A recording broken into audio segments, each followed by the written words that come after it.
Bienvenue à toutes, bienvenue à tous dans notre environnement en question, un nouveau numéro de votre émission de la chaîne Ovadia Web TV qui reçoit pour vous aujourd'hui Dr Edmond Sossoupé, maître de conférences, biologiste et aménagiste de l'environnement. Il est également enseignant-chercheur à l'université d'Abomey-Calavi. Ensemble avec lui, nous allons débattre d'un sujet qui, au premier entendement, peut paraître banal, mais très profond, parce que cela concerne notre environnement immédiat et tout ce qui a trait à notre espace de vie mérite attention. Aujourd'hui, nous allons parler de la pollution domestique. Qu'est-ce que c'est? Vous avez certainement votre petite idée, mais sûrement pas assez pour prendre de mesures idoines pour votre bien-être sur ce plateau. Je suis avec Dr Edmond Sossoupé. Je rappelle qu'il est maître de conférences, biologiste et aménagiste de l'environnement également, enseignant-chercheur à l'UAC. Bienvenue à vous dans votre émission. Oui, bonjour Madame la journaliste. C'est avec plaisir que j'ai répondu à votre invitation. Le plaisir est également partagé. Est-ce que évoquer le thème pollution domestique, selon vous, est exagéré? Non, pas du tout. La pollution, partout où elle prévaut, a toujours des conséquences parfois graves sur la santé de l'homme, la santé de l'environnement et sur tout ce qui est autour. Alors, la pollution domestique, qu'est-ce que ça englobe en réalité? Il faut d'abord commencer par définir la pollution.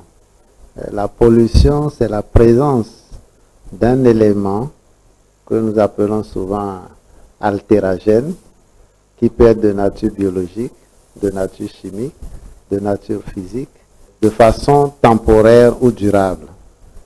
Et cette présence développe des impacts sur l'environnement. Donc c'est ça la pollution. Maintenant au niveau domestique, nous avons plusieurs types de pollution. Nous avons la pollution due aux liquides que nous utilisons, les eaux usées.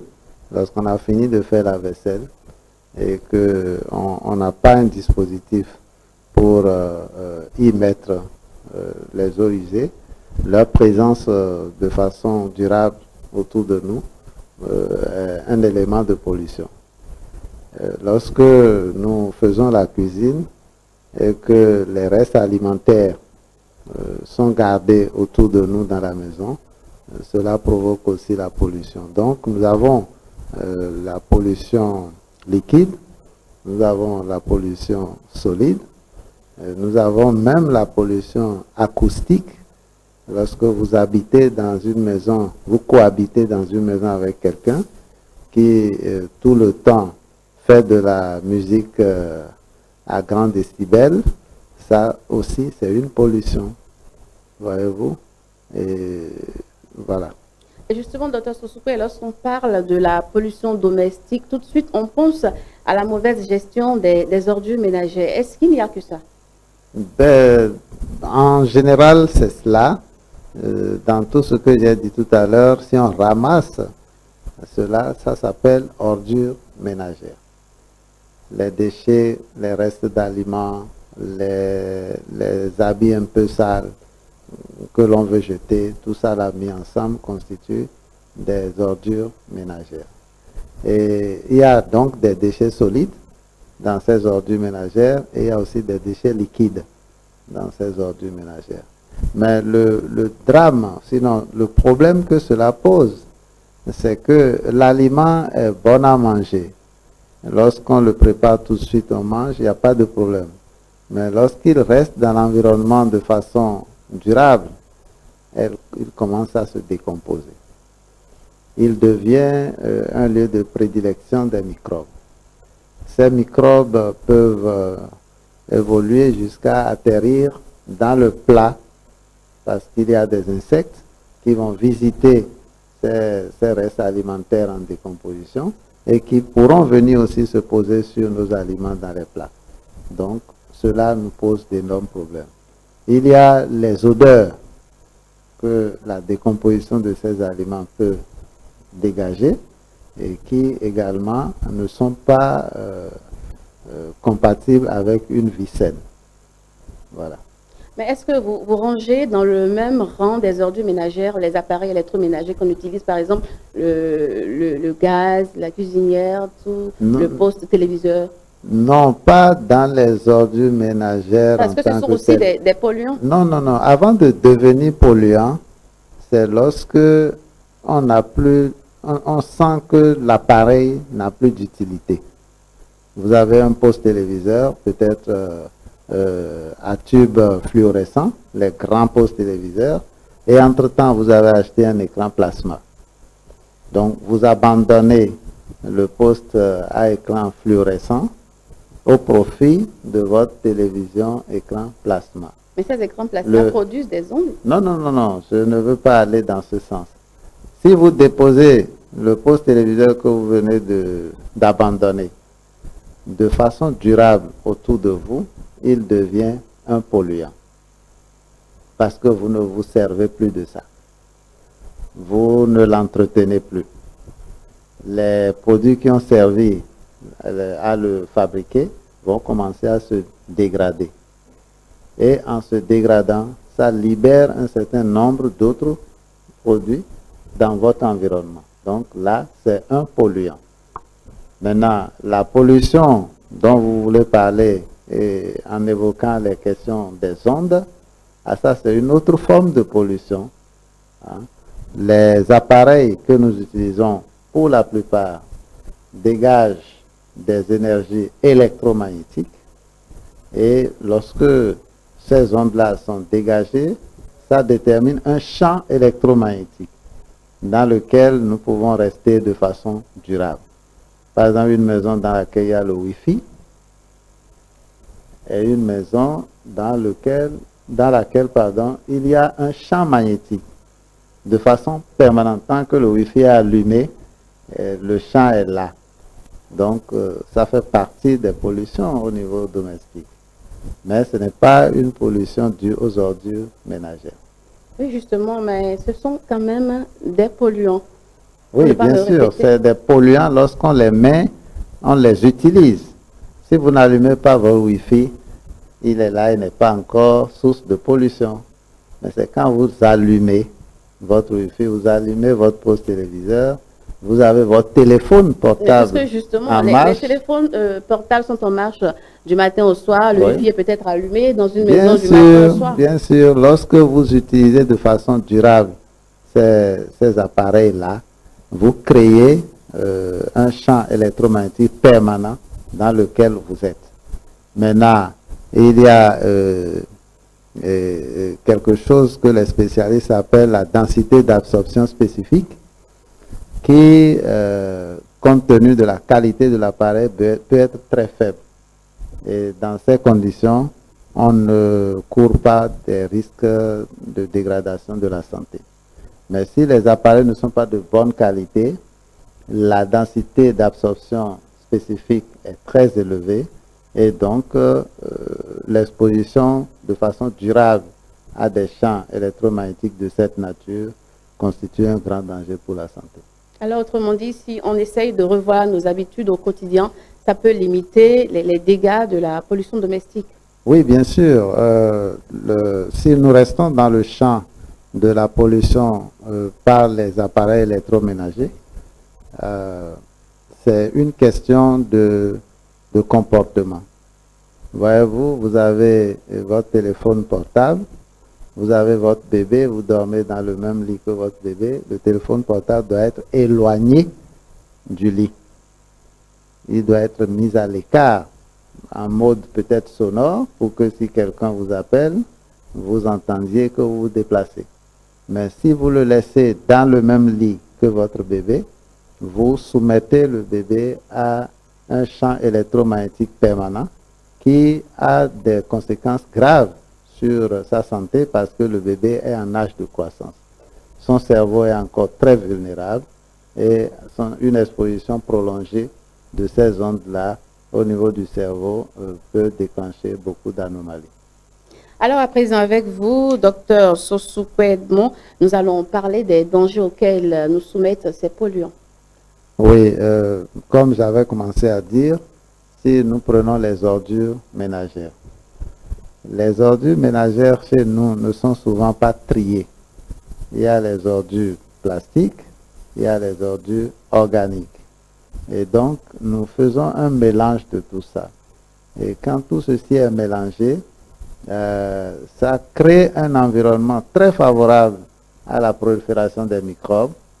Et ces microbes qui vont rester dans cet environnement peuvent toujours se retrouver dans un plat, dans l'eau de boisson et causer de grandes maladies, hein, comme le choléra, comme la dysenterie, comme les diarrhées en général.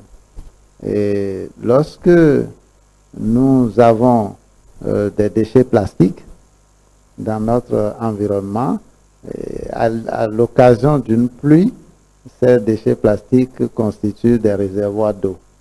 Et quand les eaux vont séjourner un peu longtemps dans ces réservoirs-là, ça va être un gîte pour les moustiques. Il y aura une prolifération de moustiques, et qui parle de moustiques parle de paludisme. Est-ce que vous voyez? Donc, voilà un peu. Les déchets liquides, par exemple, les eaux usées, les excrétats d'animaux dont nous nettoyons les niches, quand tout ça là se retrouve dans l'environnement, cela pose des problèmes. Peut-être pas directement à l'habitant qui a créé ça, mais en s'infiltrant, ces eaux usées vont contaminer la nappe phréatique. Or, c'est à partir de la nappe phréatique que nous avons l'eau de boisson. Je voudrais faire un retour en arrière pour vous demander si le manque d'aération qu'on observe aujourd'hui au niveau des appartements ne constitue pas aussi des polluants pour... non, en soi, ce n'est pas ça qui constitue un polluant. Lorsque la maison n'est pas assez éclairée, lorsque la maison n'est pas assez aérée, ce n'est pas ça qui est l'élément de pollution. Mais en vivant dans un environnement confiné comme ça, il y a de forts risques que tous les éléments issus des déchets puissent trouver un environnement favorable à leur développement. Alors, je voudrais vous demander de nous dire quelques approches de solutions. Quelles sont les habitudes à développer au quotidien pour être à l'abri de la pollution lorsqu'on est chez soi? Les ordures ménagères et l'homme ne peuvent pas cohabiter. Pour la santé de l'homme et pour la santé de l'environnement, dans chacune de nos maisons, nous devons disposer de poubelles. Et à l'intérieur de ces poubelles-là, nous devons sérier les déchets. Les déchets solides doivent être solides, organiques, doivent être dans un certain type de poubelle, et les déchets plastiques dans un autre type de poubelle.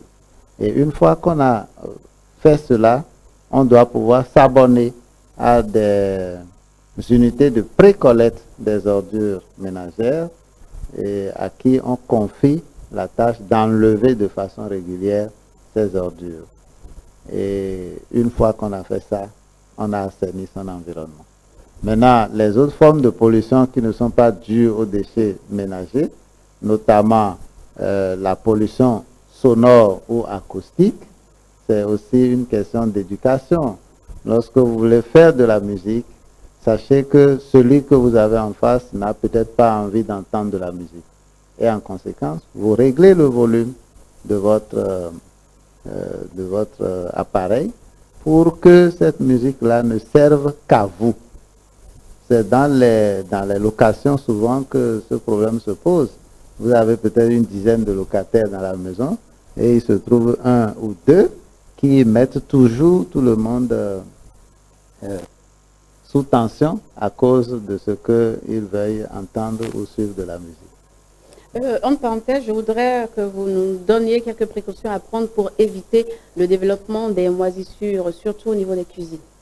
Oui, les moisissures ce sont des microbes et dans lesquels il y a de la matière organique. Lorsque vous laissez un morceau de pain qui prend un peu d'humidité, les moisissures vont se développer.